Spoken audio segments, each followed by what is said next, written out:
ನಮಸ್ಕಾರ, ನಾನು ನಿಮ್ಮ ಕನ್ನಡಿಗ ಬರ್ಮು. ಈ ಒಂದು ಕರ್ನಾಟಕ ಅಲರ್ಟ್ ನ್ಯೂಸ್ ಯೂಟ್ಯೂಬ್ ಚಾನಲ್ಗೆ ಆತ್ಮೀಯವಾದ ಸ್ವಾಗತ. ಈ ಒಂದು ಘಟನೆ ಈಗೇನು ಆಗಿರುವಂಥ ಘಟನೆಯನ್ನು ಹೇಳುವುದಕ್ಕಿಂತ ಮುಂಚಿತವಾಗಿ ಈ ಹಿಂದೆ ಏನು ನಿನ್ನಿಲ್ದ ಮೊನ್ನೆ ಅಂದರೆ 13ನೇ ತಾರೀಕಿಗೆ ನಡೆದಿರುವಂಥ ಒಂದು ಘಟನೆಯನ್ನು ನಿಮಗೆ ವಿವರವಾಗಿ ತಿಳಿಸ್ತಾ ಹೋಗ್ತೀನಿ. ಯಾಕಂದರೆ ಆ ಒಂದು ವಿಡಿಯೋನ ನಾನು ಮಾಡಿದ್ದಿಲ್ಲ, ಅದು ಮಾಸುವ ಮುನ್ನವೇ ಮತ್ತೊಂದು ಘಟನೆ ಇವತ್ತು ನಡೆದು ಹೋಗಿರುವಂಥದ್ದು.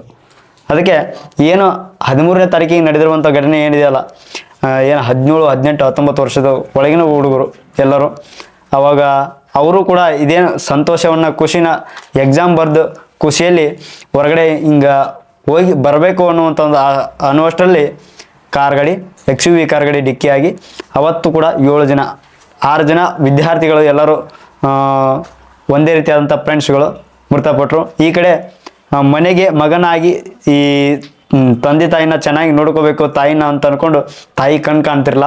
ಅಂಥ ಸಂದರ್ಭದೊಳಗೆ ಅಂಥವ್ರನ್ನ ನಾನು ಚೆನ್ನಾಗಿ ನೋಡ್ಕೊಂಡು ಈ ಒಂದು ಮನೆ ಕಟ್ಟಿ ಕಾರ್ ಗಾಡಿ ಕಟ್ಟಬೇಕು ಅಂತ ಕಾರ್ ಗಾಡಿ ತೊಗೋಬೇಕಂತ ಏನೇನೋ ಒಂದು ಕನಸುಗಳನ್ನು ಕಂಡುಕೊಂಡಂಥ ಗಗನ್ ಅವತ್ತು ಕೂಡ ಮೃತಪಟ್ಟ. ಅದು ಏನು ಈ ರೀತಿ ಯಾಕೆ ಆಗಕತ್ತಾವು ಅಂತ ಅನ್ನೋದನ್ನು ಒಂದು ಗೊತ್ತಾಗೋದು. ಯಾಕಂದ್ರೆ ಅವತ್ತು ಅದಕ್ಕಿಂತ ಹಿಂದಿನ ದಿನ ಒಂದು ವಿಡಿಯೋನ ನಾನು ನೋಡಿದ್ದೆ. ಏನಪ್ಪ ಅಂತಂದ್ರೆ 13ನೇ ತಾರೀಕು ಶುಕ್ರವಾರ 5ನೇ ದಿವಸಕ್ಕೆ ಬಂತು ಅಂತಂದ್ರೆ ಅವತ್ತಿನ ದಿವಸ ಭಾಳ ಆಕ್ಸಿಡೆಂಟ್ ಆಗ್ತಾವೆ ಅನ್ನುವಂಥದ್ದು ಒಂದು ವಿಡಿಯೋ ವೈರಲ್ ಆಗಿತ್ತು. ಅದನ್ನು ನಾನು ನೋಡಿದಾಗ ಅದೇನೋ ಇರ್ಬೋದೆ, ಎಲ್ಲ ಒಂದು ಮೂಢನಂಬಿಕೆ ಈ ರೀತಿ ಅಂತ ನಾನು ತಿಳ್ಕೊಂಡಿದ್ದೆ. ಬಟ್ ಅಷ್ಟಲ್ದು ಕೂಡ ಒಂದು ಸೈಡ್ ನಂಬಿಕೆ ಅನ್ನೋದಿತ್ತು ನನಗೆ, ಯಾಕೋ ಇದ್ರೂ ಇರ್ಬೋದಪ್ಪ ಅಂತ ಅಂದ್ಕೊಂಡು ನಾ ಆ ವಿಡಿಯೋನ ಸಾಕಷ್ಟು ಜನಕ್ಕೆ ಶೇರ್ ಮಾಡಿದ್ದೆ. ಆದರೂ ಕೂಡ ಬೆಳಗ್ಗೆ ಎದ್ದು ನೋಡ್ಬೇಕು ಅನ್ನೋಷ್ಟರಲ್ಲಿ ಅದು ಆ ರೀತಿ ಒಂದು ಆಗೋಗ್ಬಿಟ್ಟಿತ್ತು. ಅದು ಅಷ್ಟೇ ಅಲ್ಲದೆ ಹೊರಗಡೆ ಹಂಗೆ ಟ್ವಿಟ್ಟರ್ ಒಳಗೆ ಅವತ್ತಿನ ನ್ಯೂಸ್ ಆಕ್ಸಿಡೆಂಟ್ ಅಂತೇಳಿ ಹೊಡೆದು ನೋಡಿದೆ. ಇಲ್ಲಿ ಸಾಕಷ್ಟು ಕಡೆ ಅವತ್ತು ಆಕ್ಸಿಡೆಂಟ್ಗಳಾಗ್ಬಿಟ್ಟಿದ್ದು. ಅವತ್ತು ನನಗೆ ಅದು ಅನಿಸ್ತು, ಆ ವಿಡಿಯೋ ನೆನಪು ಸಡನ್ಲಿ ಏನು ಕೋಇನ್ಸಿಡೆನ್ಸು ಅಥವಾ ಇರೋದು ಆಗಿತ್ತೆಯೋ ಸತ್ಯ ಇರ್ಬೋದೇನೋ ಅಂತ ಅನಿಸ್ಬಿಡ್ದು. ಆ ರೀತಿ ಘಟನೆಗಳು ಆಗೋಯ್ತು. ಅದೇ ರೀತಿಯಾಗಿ 13ನೇ ತಾರೀಕು ಇದೆಲ್ಲ ನಡೆದಿರುವಂಥ ಘಟನೆ. ಇದು ಅಲ್ಲದೆ ನಿನ್ನೆ ಒಂದೇ ದಿನ ಗ್ಯಾಪು ಮತ್ತೆ ಇವತ್ತು ಒಂದು ಘಟನೆ ನಡೆದೋಗ್ಬಿಟ್ಟಿದೆ. ಏನು ಈ ಬೆಂಗಳೂರಿನಲ್ಲಿರುವಂಥ ಈ ನೆಲಮಂಗಲದ ಜಿಂದಾಲ್ ಬಳಿ ಇರ್ತಕ್ಕಂಥ ಜಿಂದಾಲ್ ಬಳಿಯಲ್ಲಿ ನಡೆದಿರುವಂಥ ಒಂದು ಘಟನೆ ಇದು.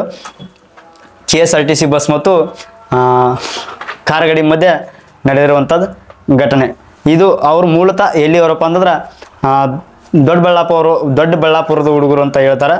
ಅದರೊಳಗೆ ಯಾರು ಲಲಿತ್ ಅನ್ನುವಂಥ ಅವರ ಹುಡುಗರು ಹೆಸರುಗಳನ್ನು ನಾನು ಹೇಳೋದು ಆದರೆ ದುರ್ಗಾಪ್ರಸಾದ್ ಅಂತ 20 ವರ್ಷ, ಕೇಶವ್ ಅಂತ 19 ವರ್ಷ, ಲಲಿತಾ 22 ವರ್ಷದ ಹುಡುಗ, ಹರ್ಷಿತಾ 20 ವರ್ಷದ್ದು, ಆಮೇಲೆ ಇನ್ನೊಬ್ಬ ಧನುಷ 17 ವರ್ಷದ ಹುಡುಗ.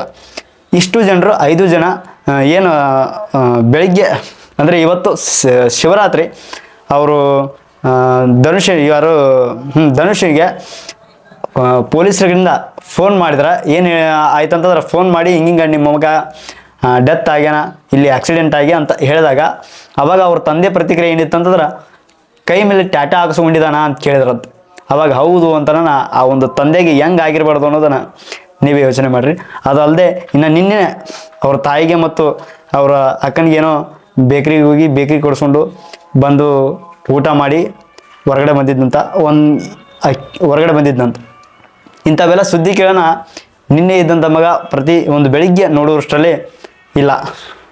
ಹೆಂಗೆ ಅನ್ನಿಸ್ತದ ನೀವೇ ಯೋಚನೆ ಮಾಡಿರಿ. ಅದೇ ರೀತಿಯಾಗಿ ಈ ಲಲಿತಾ ಅನ್ನುವಂಥ ಹುಡುಗ 22 ವರ್ಷದ ಹುಡುಗ, ಇವನು ಸಿಸಿ ಕ್ಯಾಮ್ರಾ ಏನೋ ರಿಪೇರ್ ಮಾಡ್ತಿದ್ದಂತ. ಅದಲ್ಲದೆ ಈಗ ಅಷ್ಟೇ ಸೆಕೆಂಡ್ ಹ್ಯಾಂಡ್ ಕಾರ್ ಗಾಡಿ ಇದೇನಿದೆಯಲ್ಲ, ಸೆಕೆಂಡ್ ಹ್ಯಾಂಡ್ ಕಾರ್ ಗಾಡಿ, ಇಂಡಿಕಾ ಕಾರ್ ಗಾಡಿ ತೊಗೊಂಡಿದ್ದಂತ. ತೊಗೊಂಡು ಇವತ್ತು ಶಿವರಾತ್ರಿ ಎಲ್ಲ ಪೂಜೆ ಮಾಡ್ಸ್ಕೊಂಡು ಬರ್ತೀನಿ ಅಂತೇಳಿ ಮನೇಲಿ ಹೇಳಿ ಫ್ರೆಂಡ್ಸ್ನ ಕರ್ಕೊಂಡು ಬಂದಿದ್ದಂತ. ಕರ್ಕೊಂಡು ಬರ್ತಕ್ಕಂಥ ಸಂದರ್ಭದೊಳಗೆ ಪೂಜೆ ಮಾಡಿಸ್ಕೊಂಡು ಏನು ಬೆಂಗಳೂರಿಗೆ ದೊಡ್ಡಬಳ್ಳಾಪುರದಿಂದ ಬೆಂಗಳೂರಿಗೆ ಬರ್ಬೇಕಂತ ಅಂದ್ಕೊಂಡು ಖುಷಿಗೆ ಮಾಡ್ಕೊಂಡು ಬಂದರು, ಅಥವಾ ಆ ಪೂಜೆ ಅಲ್ಲಿ ಮುಗಿಸ್ಕೊಂಡು ಅಥವಾ ಎಲ್ಲರ ಪೂಜೆ ಮಾಡಿಸ್ಬೇಕು ಅಂದ್ಕೊಂಡು ಬಂದರು ಗೊತ್ತಿಲ್ಲ. ಬರುವಂಥ ಸಂದರ್ಭದೊಳಗೆ ಮತ್ತು ಇನ್ನೊಂದು ಹುಡುಗರು ಆ ಒಂದು ಇದು ಏನು ಅಂತಂದ್ರೆ ಕಾರ್ ಗಾಡಿ ಭಾಳ ಅಂದ್ರೆ ಭಾಳ ಸ್ಪೀಡ್ ಒಳಗೆ ವೇಗವಾಗಿ ಹೋಗಿರೋದ್ರಿಂದ ಅದು ಕಂಟ್ರೋಲ್ ಸಿಗಿದೆ. ಹುಡುಗರು ಬಲಗಡೆ ಇದ್ದಂಥ ಇದಕ್ಕೂ ಹೊಡೆದು ಜಂಪ್ ಮಾಡಿ ಕಾರ್ ಡಿವೈಡರ್ ಜಂಪ್ ಆಗಿ ಎದುರಿಗೆ ಬರ್ತಕ್ಕಂಥ ಬಸ್ಗೆ ಡಿಕ್ಕಿ ಹೊಡೆದು ಸ್ಪಾಟಲ್ಲೇ 4 ಜನ ಸತ್ತೋಗ್ಯಾರ, ಪ್ರಾಣ ಬಿಟ್ಟಾರ. ಅದು ಅಲ್ಲದೆ ಒಬ್ಬ ಹುಡುಗ ಉಳ್ಕೊಂಡಿದ್ದಂಥ ಅವನು ಏನು ನೆಲಮಂಗಲದ ಆಸ್ಪತ್ರೆ ಒಂದ್ರೊಳಗೆ ಚಿಕಿತ್ಸೆಗೆ ಒಳಪಡಿಸಬೇಕು ಅನ್ನುವಷ್ಟರಲ್ಲಿ ಆತನು ಕೂಡ ಚಿಕಿತ್ಸೆ ಫಲಕಾರಿಯಾಗದೆ ಮೃತಪಟ್ಟನ.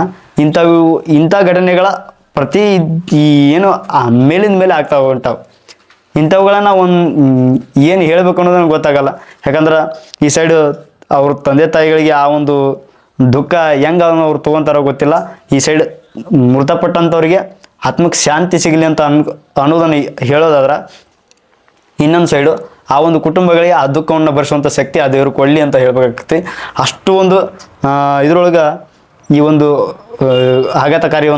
ಆಗಿರುವಂಥದ್ದು.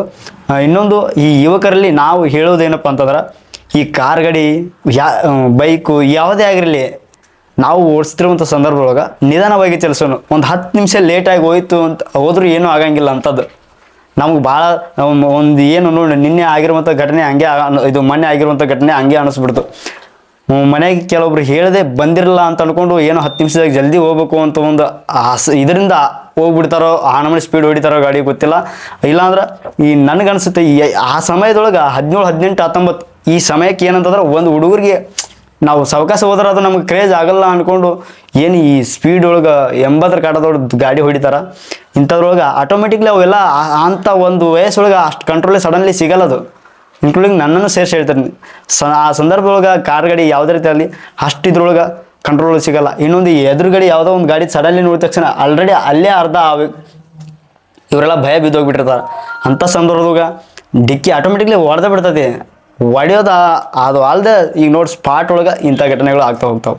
ಇಂಥವುಗಳನ್ನು ಹೇಳಬೇಕು ಅಂತ ಅನ್ನೋಕೆ ಈ ವರದಿ ಮಾಡಿ ಹೇಳ್ಬೇಕು ಅನಿಸ್ತತ್ತಲ್ಲ, ಬೇಜಾರು ಅನ್ನಿಸ್ಬಿಡ್ತೈತಿ.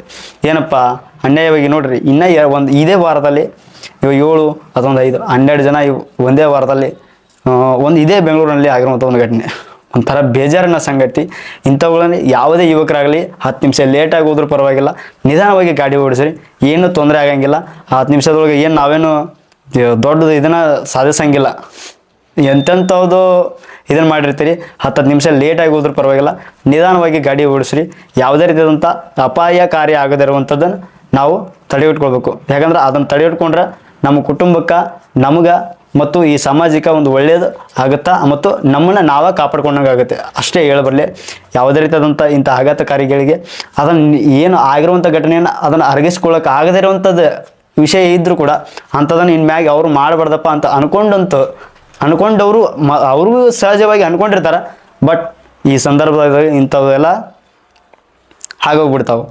ಏನು ಆಗಿರುವಂಥ ಘಟನೆ ನಿಜಕ್ಕೂ ಆ ಒಂದು ಮೃತಪಟ್ಟಂಥ ಆತ್ಮಗಳಿಗೆ, ಯುವಕರಿಗೆ ಎಲ್ರಿಗೂ ಶಾಂತಿ ಸಿಗಲಿ ಅವರ ಆತ್ಮಕ್ಕೆ ಅಂತ ಹೇಳ್ತಾ, ಹಾಗೆ ಅದೇ ರೀತಿಯಾಗಿ ಈ ಒಂದು ಕುಟುಂಬಗಳಿಗೆ ಅವರ ಒಂದು ದುಃಖವನ್ನು ಭರಿಸುವಂಥ ಶಕ್ತಿಯನ್ನು ಆ ದೇವರು ಕೊಡಲಿ.